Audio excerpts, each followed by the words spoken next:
thank you for no rain today. It's supposed to be sunny the next 3 days, which means anyone that has solar panels will be excited, right? Anyway, I want to thank everyone for being here today. I want to thank Chugach Electric. Lots of people to thank. Certainly Senator Wilkowski. Arthur's behind me. He's going to be speaking. Want to thank Andrew Jensen, who's in my office as well. Curtis Thayer. Other senators, other representatives that see and understand the need for us to produce as much energy as possible in the state of Alaska. You've heard my mantra, which is we're drowning in energy in the state of Alaska. We export millions, and we've exported 18 billion barrels of oil, which is fantastic. We have tremendous amounts of gas, which is terrific. For any of you that attended the Sustainable Energy Conference, we have more offshore, onshore wind resources than anywhere else, more geothermal, tidal. We have energy like no other. And interestingly enough, it's all right, much of it is centered here in Cook Inlet. The issue is scale and how do we harness it. But we're making, I think, some huge steps in that direction with the number of bills that were passed the last year or two. This is one of them. And we've talked, and this is, for us, this is not just the beginning, but a continuation of what started here a year or two ago. And you're going to see more initiatives on energy that I think will help the people of Alaska, will help the businesses of Alaska, will help the utilities. Energy nationwide is on an upward trend in terms of not just the amount of energy that needs to be produced, the amount of energy that is being consumed right now, but also the cost is going up. And one of the things that we talk about all the time in our administration is how do we create an Alaska for the next 50 years for young people that have are saddled with debt, for young people that are trying to figure out how to buy a home, for young people that need to pay electric bills. How do we create that? We have the resources here in Alaska to do it. We just got to put the policies together. This is an example of people coming together and putting a policy together. And so I think, again, you're going to see a lot occur this coming year. There'll be elections, of course, but energy is something that should bring everyone together. We can argue about other things, but when it comes to energy and affordability in the state of Alaska, I think we're all on the same page. And so what I'm going to do at this point is I'm going to turn this over to Senator Wilkowski to talk about the bill, his thoughts on the bill, kind of dissect the bill, and then we'll turn it over to Arthur. And then once that happens, we'll get ready to sign the bill, put this in the law so we can get things going. But I think it's a good day for Alaskans and for our energy initiatives here in the great state of Alaska. So, Senator?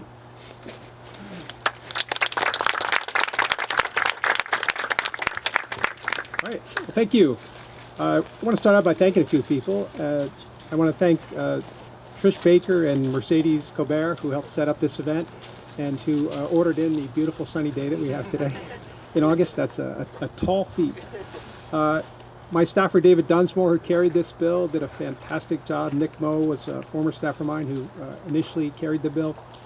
I want to thank Phil White from ACPERG, whose wealth of knowledge was absolutely invaluable. And all the utility CEOs, the board members. I want to recognize and thank also Francis Leach and other members from the Alaska Center who were a huge help in pushing this bill. This was a bipartisan, bicameral bill. It was co-sponsored on the House side, or the companion bill, by Representative Tom Shesky. I want to thank him for help carrying it on that side. We've got a few representatives here today and a few senators. We've got Senator Elvie Gray Jackson, Minority Leader Representative Calvin Schrage, Representative Mears. Thank you for helping push this bill across the finish line. And of course the governor, who has long supported this bill and understands the importance of this and other critical renewable energy legislation. Thank you, Governor. Senate Bill 152 will allow those that may not have the ability to stand up their own small-scale solar, wind, or other renewable energy projects to pool their resources, subscribe to, or otherwise access renewable energy projects to power their homes. This bill does this by enabling community renewable energy projects through a system called virtual net metering. We currently have net metering in the state of Alaska. It was created by the Regulatory Commission of Alaska regulations, but it requires on-site or the on-site wind or solar generator to be tied to a single electric meter. This leaves many residents and businesses unable to use net metering, especially renters, condo owners, property owners without good wind or solar access. And so community energy projects can be used for projects as small as a fourplex, for example, for residents to share a solar array on a roof, or it could be used for a larger facility like we're here today, which we believe this is the first community solar facility for utility in the state of Alaska. Projects could be financed by subscribers through out-of-utility service area. After I introduced this bill, I had a town hall meeting at Chester Park, which is a senior center in my district, and unprompted, unscripted, one of the first questions they asked was, we want to put solar panels on the roof and have them tied into the various co-op owners' houses, apartments, but we can't do that under RCA regulations. And we had just filed the bill to do this, and so I know they're very excited about this bill. Across the nation, we've seen that community energy results in lower electric bills. This bill will create jobs while reducing natural gas demand and improve grid resiliency on the rail belt. Community energy is the fastest growing sector of renewable energy in the United States. Today, with the signing of this bill, Alaska will join at least 20 other states that have enacted legislation enabling community solar projects, with more adopting it at the regulatory level.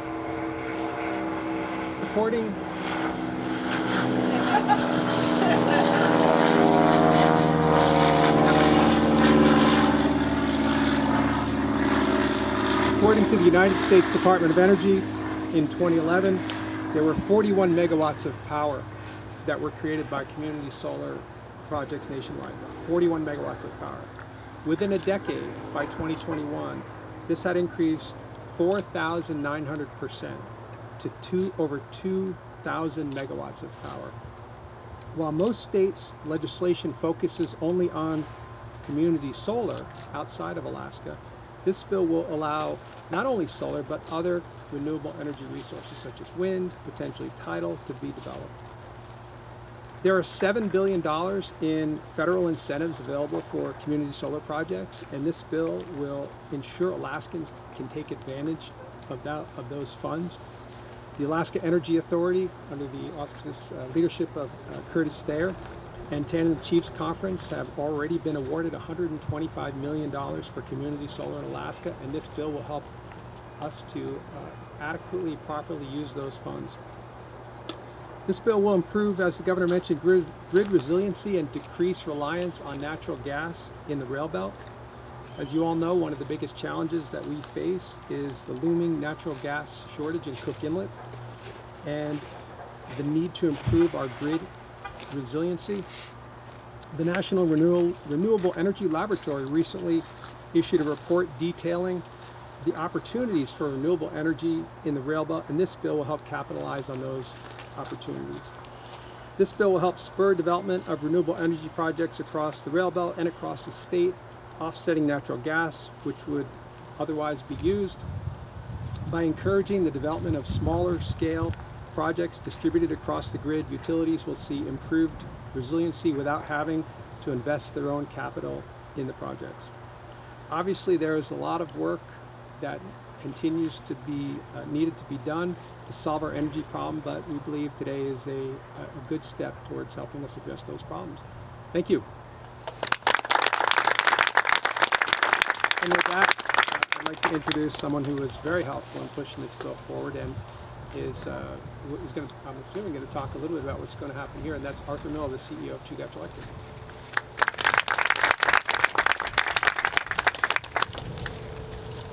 Well, good afternoon. Today marks a significant step forward for our community and also our commitment to sustainable energy. The passage of the Community Energy Bill showcases our collective vision for a cleaner and more resilient future. By embracing this innovative approach, we are not just advancing our environmental objectives, but we're also empowering our community with alternative sustainable energy solutions. This bill is really transformational. It allows businesses and households to benefit from renewable projects even if they cannot install a renewable project on their own properties. This new law simplifies the regulatory process and paves the way for new renewable projects with greater ease and certainty, and really represents a significant step forward in our journey towards a greener energy future. It's a win for the electric utilities, it's a win for our environment, and it's a win for the communities that we serve. A special thank you to Governor Dunleavy, Senator Wielechowski, and the other co-sponsors of this bill for removing obstacles to community renewable projects in Alaska. Your foresight and your dedication have been crucial in advancing this initiative. Your leadership reflects a commitment to our community, and we recognize and appreciate your tireless efforts and belief in community-driven solutions. As we look ahead, Chugach Electric is excited to welcome you all to this site, which will become our first community solar project. Next year, community solar will be available to our members at this location, marking a significant milestone in our commitment to sustainable energy. Thank you very much.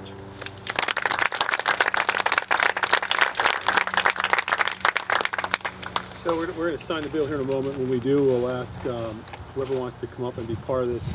The last thing I would add is the last several years there's been discussions about transition. The advent of AI, the advent of power in terms of in scale of gigawatts with data factories, servers, etc. Really has us talking about energy additionality. What does that mean? You're going to need more solar. You're going to need more wind. In addition, you're going to need more gas.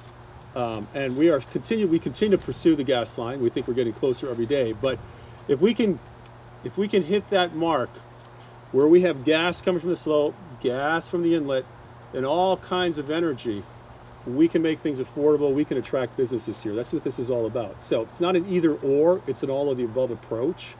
And we have the things in place, I think, to get there in the next couple years. So this is what I'm excited about. Anyway, we're going to sign the bill. So if anyone wants to come up, be part of the getting some pictures taken, come on up.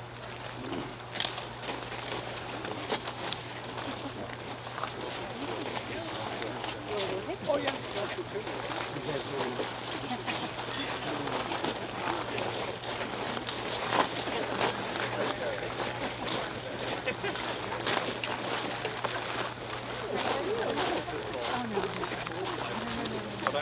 No, I'm just here. Are you Thank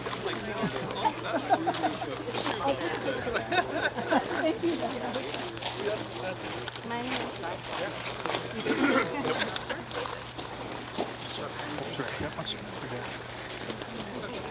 Okay. Where's Anna? So Anna, you're going to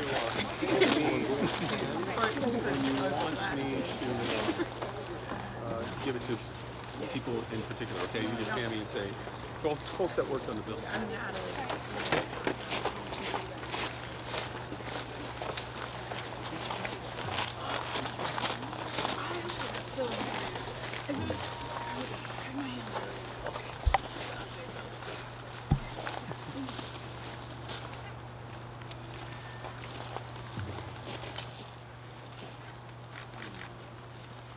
So with the signature, with my signature on this bill, this becomes law. We can begin the process by which this bill was drafted and the reasons for it. And as mentioned, really this is, we're in the infancy stage. It's our hope that Alaska is awash in cheap, abundant energy for Alaskans for generations to come. So with that, this bill has been signed, and once it's transmitted, it will become law. So I want to thank everybody.